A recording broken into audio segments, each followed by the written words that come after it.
Bacaan dari Kitab Kebijaksanaan. Hai para raja yang memerintah orang banyak dan bermegah karena banyaknya rakyatmu, condongkanlah telingamu. Sebab Tuhanlah yang memberi kalian kekuasaan, dan dari Tuhan yang Maha Tinggilah asal pemerintahan.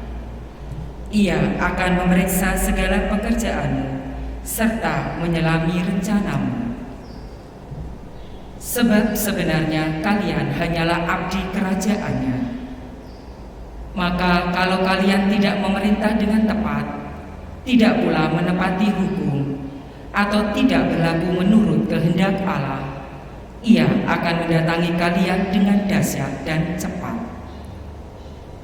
Pengadilan yang tak terelakkan akan menimpa para pembesar. Memang para bawahan dapat dimaafkan karena belas kasih, tetapi para penguasa akan disiksa dengan kejam. Tuhan yang Maha Kuasa tidak akan mundur terhadap siapapun, dan kebesaran orang tidak dihiraukannya. Baik yang kecil maupun yang besar dijadikan olehnya, dan semua dipeliharanya dengan cara yang sama. Tetapi terhadap para penguasa akan diadakan pemeriksaan yang keras. Jadi, perkataanku ini tertuju kepada kalian para pembesar. Hendaknya kalian belajar menjadi bijaksana dan jangan sampai jatuh. Sebab mereka yang secara suci memelihara yang suci akan disucikan pula. Dan yang dalam hal ini terpelajar akan mendapat pembelaan. Jadi, hendaklah menginginkan serta merindukan perkataanku, maka kalian akan terdidik. Demikianlah sabda Tuhan. Bangunlah ya Allah, hakimilah bumi. Bangunlah ya Allah, hakimilah bumi. Berilah keadilan kepada orang lemah dan kepada anak yatim. Belalah hak orang sengsara dan orang yang kekurangan. Luputkanlah orang lemah dan miskin. Lepaskanlah mereka dari tangan orang fasik. Bangunlah ya Allah, hakimilah bumi. Allah sendiri telah berfirman, kamu adalah Allah. Kamu sekalian adalah anak-anak yang maha tinggi. Namun kamu akan mati seperti manusia, dan seperti salah seorang pembesar, kamu akan tewas. Bangunlah ya Allah, hakimilah bumi. Haleluya, haleluya, haleluya.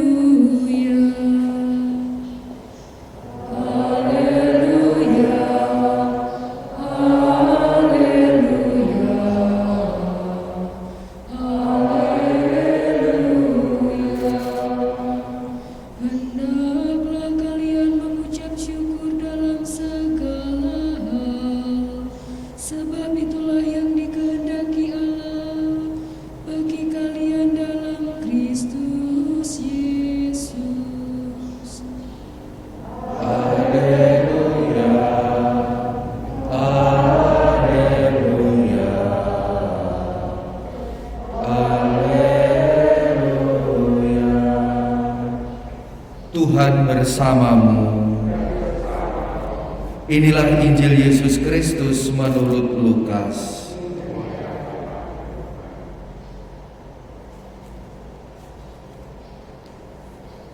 Dalam perjalanannya ke Yerusalem, Yesus menyusur perkotaan Samaria dan Galilea.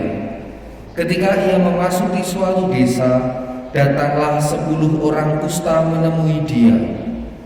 Mereka tinggal berdiri agak jauh dan berteriak, Yesus Guru, kasihanilah kami.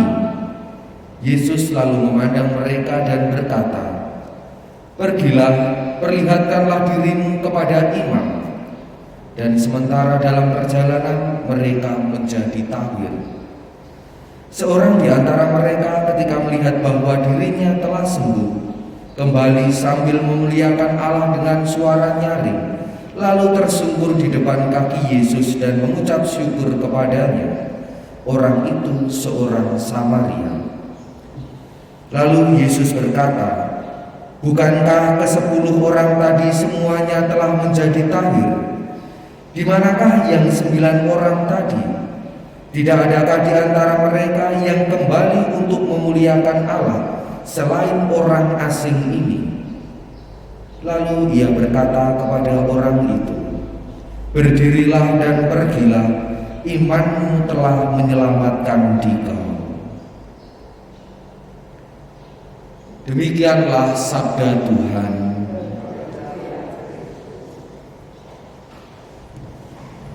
Saudara-saudari yang terkasih dalam Kristus, dalam Injil hari ini Yesus mengajarkan kepada kita dan juga pada para muridnya pentingnya untuk memiliki rasa terima kasih, pentingnya untuk memiliki rasa syukur. Sebab hanya orang yang mampu bersyukur itu sebagai tanda orang yang mampu menyadari akan kasih yang dia terima, akan kebaikan yang dia terima di dalam hidupnya, entah itu dari orang lain atau dari Tuhan. Dan rasa syukur ini mampu menghilangkan rasa dendam, rasa iri, segala hal-hal yang buruk yang hadir di dalam hati maupun diri kita. Dengan mengucap syukur yang artinya menyadari kasih yang telah diterima, itu juga akan menentukan tindakan kita ke depannya. Orang yang merasakan kasih, orang yang merasakan syukur dalam hidupnya, itu juga akan mampu untuk melakukan hal yang baik. Karena seperti yang dilakukan oleh orang Samaria ini, ketika dia telah sembuh, yang dilakukan adalah kembali kepada Yesus, di mana itu untuk mewujudkan rasa syukur yang telah ia terima karena ia telah sembuh dari penyakitnya. Lalu dia juga memuliakan Tuhan. Jadi inilah yang dikehendaki Allah dari diri kita dengan memiliki rasa syukur, dengan memiliki rasa terima kasih. Kita diajak untuk menyadari kasih yang telah kita terima, dan kita diajak untuk juga memuliakan Allah, untuk juga berbuat baik kepada orang lain yang ada di sekitar kita. Maka mari kita mohon kepada Tuhan agar diri kita dipenuhi dengan rasa syukur, hati kita dipenuhi dengan rasa terima kasih, agar dari situ muncul segala sesuatu yang baik untuk memuliakan Allah dan untuk berbuat baik kepada sesama kita. Berkat Allah senantiasa menyertai kita semua.